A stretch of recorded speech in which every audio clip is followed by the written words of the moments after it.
Hello everyone, welcome to Inside Barlow's Mind. My name is Barlow, and today we're going to be watching a little video about bodybuilding. This is a video about an individual named Melvin Wells, nicknamed the Buffalo Hercules. And without further ado, let's get into it. Hey, what's up guys? Today we're going to be taking a look at Melvin Wells, a very much unknown and underrated bodybuilder from the Silver Era. Sadly, there isn't a whole lot of information about him online, but I will share what I was able to find, including video footage of him posing, something which is very rare to see from this era. So make sure to stick around for that later in the video. As always, let's take it back to the beginning. Melvin was born in 1919 in Alabama, but his family moved to This guy has an impressive physique. Buffalo, New York when he was 8 years old. Melvin excelled at sports. He played basketball and baseball, but his true passion would be lifting weights and bodybuilding. He didn't have access to any equipment when he first got started, so the guy was training by literally lifting large rocks in an unheated garage. And Buffalo can get quite chilly in the winter, and of course serves as another example to there being absolutely no barrier to entry to fitness guys. You really don't need anything other than determination to get started, and anyone I've recently started my fitness journey. Well, not started it, but continued it and taking it to the next level. And I want to do bodybuilding as an amateur. More interested in doing it just for personal pleasure and to make myself feel good and look good. Which is one of the reasons why I watch these videos. And this stuff does motivate me to keep working. Even though I ordered some dumbbells and I'm waiting for them, it's okay to get started with just simple bodyweight calisthenics.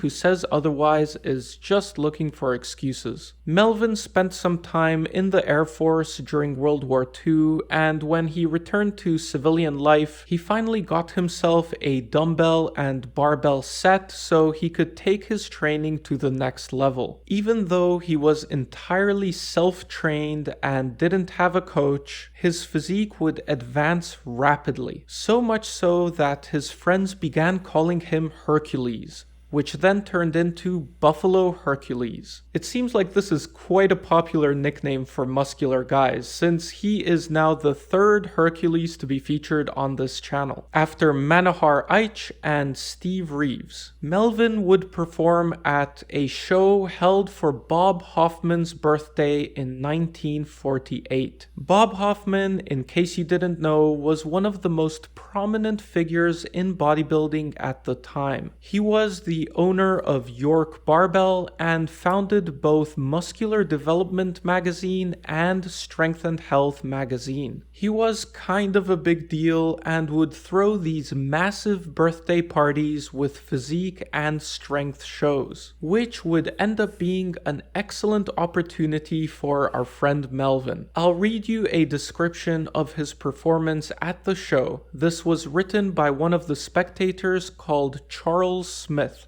Melvin walked on the stage. The curtains parted. He took his jacket off. There was dead silence for 30 seconds. And then pandemonium broke loose. Never have I heard a roar like it before. It was a sheer cry of amazement, of almost disbelief. It seemed hardly possible that a man could be so big and yet so purely muscular. His arms tape 18¼ inches cold. That is impressive. This guy looks good. Pumped up, they measure a full 19. Yet you can see every fiber. It almost seems like he has no skin.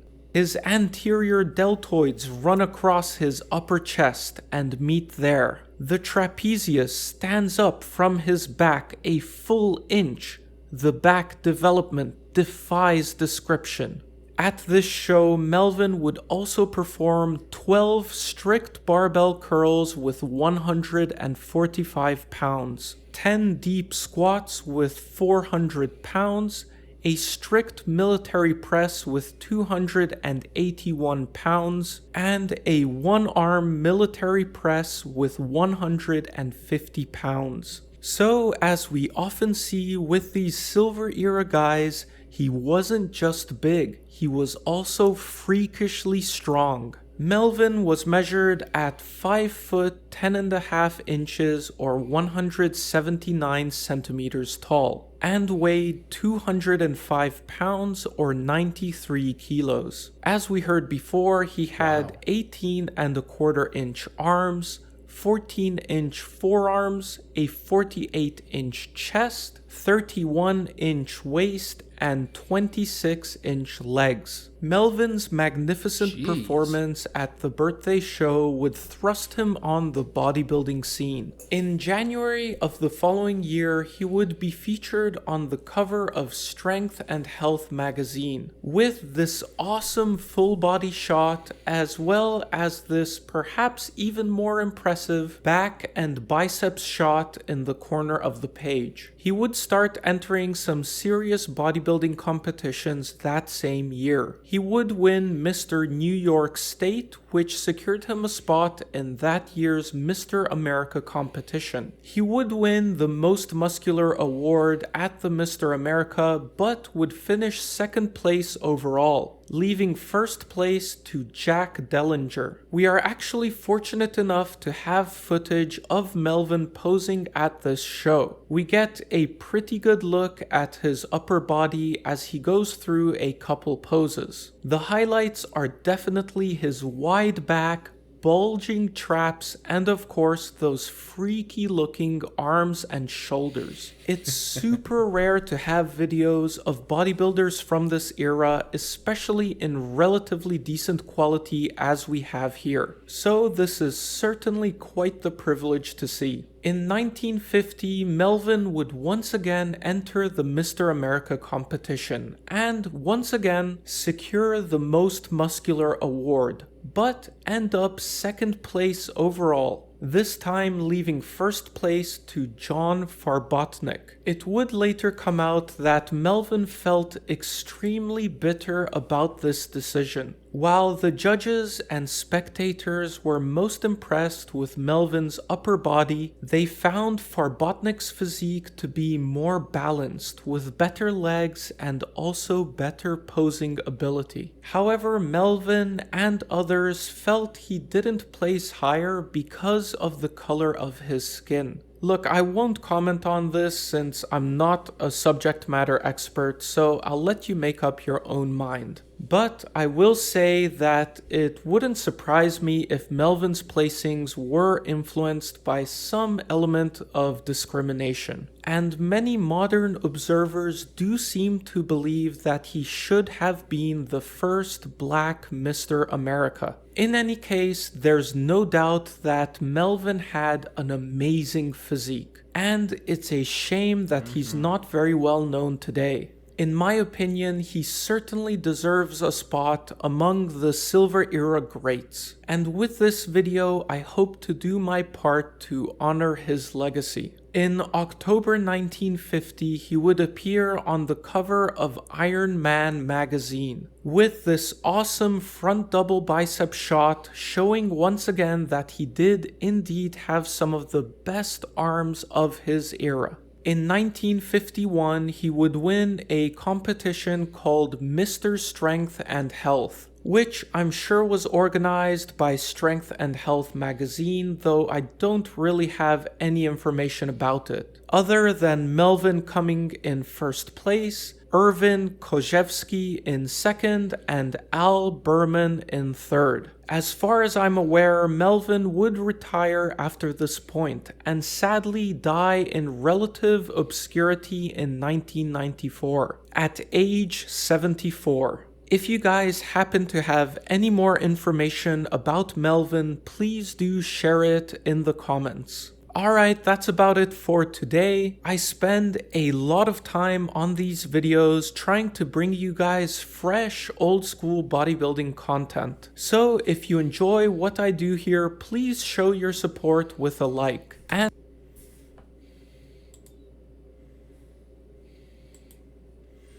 Well, there it is. That's the video about Melvin Wells, Buffalo Hercules. I really enjoyed watching it, especially feeling inspired about how Melvin was self-trained.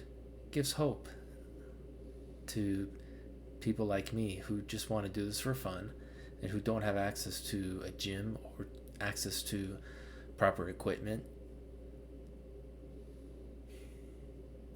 Melvin Wells. Thank you very much for your time, and I hope you have a beautiful day. Bye.